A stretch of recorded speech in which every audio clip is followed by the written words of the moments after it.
नमस्कार दोस्तों, आपका फिर से स्वागत है एक नई वीडियो में। सबसे पहला चीज़ इस वीडियो में हम लोग नोटिस करते हैं तो आप देखेंगे कि हॉटबिट जो है एक नॉर्मल लेवल का एक्सचेंज आपका बंद होता हुआ दिख रहा है। तो मेजर रीज़न आते हैं कि हमारा जो अभी भी अगर बहुत सारे लोगों का ऐसा है जो कि थोड़ा बहुत पैसा होगा तो वो उसको कैसे निकालेंगे। सबसे पहला एक और बात मन में आ रहा होगा कि भाई ये एक्सचेंज जो है एक बाइक क्यों ऐसा अनाउंस कर दिया कि वो ये बंद कर रहा है। सबसे पहले यहाँ पर नोटिस करते हैं तो देखिए, तो हॉटबिट के हम लोग अगर यहाँ पर वेबसाइट पर आते हैं तो हॉटबिट में यहाँ पर सिंपली आप उसके एप्लीकेशंस को भी ओपन करेंगे तो वहाँ पर ऊपर दिएगा आपको कि हॉटबिट स्टॉप्स रनिंग। वो अपने जो भी सेक्स की एक्टिविटी है, मतलब कि सेंट्रलाइज एक्सचेंज की जो भी उसकी एक्टिविटी है वो उसको बंद कर रहा है।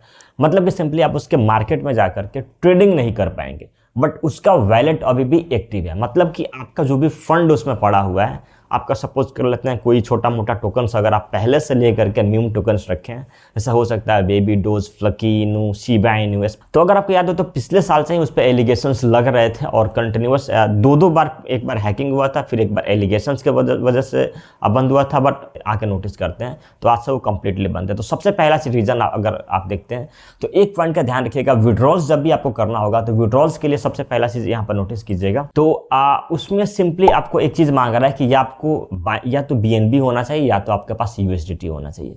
मतलब कि अगर आप विड्रॉल करेंगे अपने बेबी डोज टोकन को या तो फ्लकी इनो, कोई भी ऐसा टोकन आपका पड़ा हुआ है, अच्छे टोकन्स भी रखे हुए हों या हो सकता है आप बिल्कुल ही नहीं रखे हों, तो आपको एक चीज नोटिस कीजिएगा। पहला चीज कि स्पॉट वॉलेट से फंडिंग वॉलेट में आप ट्रांसफर कर लीजिएगा, और दूसरा चीज़ कि आप उसको सेल नहीं कर सकते हैं। जैसे कि अगर आपके मन में एक क्वेश्चन आ रहा है भाई मैं अपने शिबा इनू टोकन को या बेबी डोज टोकन को या फ्लकी इनू डैश जो भी टोकन से आपका मीम हो या कोई अच्छा भी टोकन हो सकता है आपने उसमें कोई पोल्का डॉट या कोई नया टोकन से उसको भी रखा हो, तो सिंपली आप उसको चाहते हैं कि भाई मैं इसको बेच करके या तो मैं यूएसडीटी को ट्रांसफर कर लेता हूं या तो मैं किसी अदर टोकन के थ्रू ट्रांसफर कर लेता हूं, जो कि जनरली ट्रांसफर इधर से उधर किया जा सकता है। तो सिंपली वो पॉसिबल नहीं है क्योंकि मार्केट ही ऑफ है। तो आपको बीएनबी या तो यूएसडीटी थोड़ा बहुत रखना पड़ेगा, फिर अपने स्पॉट वॉलेट से उसको अपने फंडिंग वॉलेट में कन्वर्ट करना, फिर कन्वर्ट करने के बाद से आप उसको ट्रांसफर करने के लिए एलिजिबल जो है वो हो पाए। बाकी एक बाइक ऐसा क्यों है क्योंकि 5.5 सालों से जो लगभग चल रहा था एक्सचेंज, और एक बाइक बंद होता है जिसमें कि लगभग 5 मिलियन यूजर्स आ चुके थे। 5 मिलियन यूजर्स को ये सर्व करता था।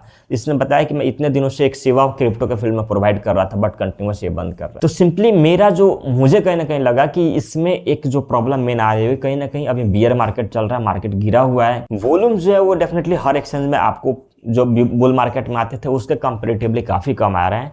वॉल्यूम्स तो कम आ रहे हैं, एक्सचेंज का जो ब्रोकरेज फी है वो भी कहीं ना कहीं आपका कम आ रहा है। ब्रोकरेज फी अगर कम आ रहा है तो उनकी उतनी अच्छी कमाई नहीं हो पा रही है। एक और चीज़ लगेगा कि भाई जब मेरा कमाई नहीं हो रहा है, जब मार्केट कई दिनों से गिरा हुआ है, हमारे जो अपने खुद के जो लोग हैं वो भी टोकन एक्सचेंज लिस्टिंग के समय भी कुछ ना कुछ मैनिपुलेशन कर दे रहे हैं। एक और एलिगेशन उस पर हमेशा लगा कि वो जो सीट कॉइन्स है उसको अपने अंदर लिस्ट करने के लिए एक्स्ट्रा पैसा भी लेता था।